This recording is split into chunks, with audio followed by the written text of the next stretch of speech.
तर संजय राऊत यांचे दावे निरर्थक, शिंदे आणि शिरसाट यांच्यावरील आरोप शिवसेनेनं फेटाळून लावलेले आहे।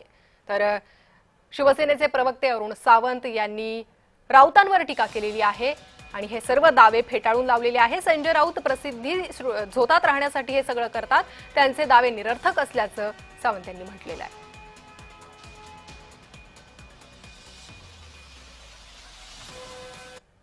अगदी याला एवढे दिले, त्याला तेवढे दिले, राऊतांना किती मिळाले, रोहित पवारांना किती, याचा अगदी हिशोब आणि हिशोब या संजय राऊत यांच्याकडे येतो कुठून, हा प्रश्न आज महाराष्ट्राच्या जनतेला पडलेला आहे। तेव्हा या प्रकरणामध्ये काहीही अर्थ नाही। हे प्रकरण जर आपण नीट अभ्यास कराल तर आपल्याला पूर्णपणे कळून येईल की कोर्टाच्या नियमाप्रमाणे बिवलकर यांना इंग्रजांकडून ही जमीन मिळालेली होती आणि त्यानुसारच त्या जमिनीचं वाटप झालेलं आहे। परंतु काहीतरी माहिती घ्यायची, आणखीन कुठेतरी एक पिल्लू सोडायचं संशयाचं, हाच प्रकार सध्या संजय राऊत आणि रोहित पवार प्रसिद्धीच्या झोतात राहण्याकरता करत आहेत।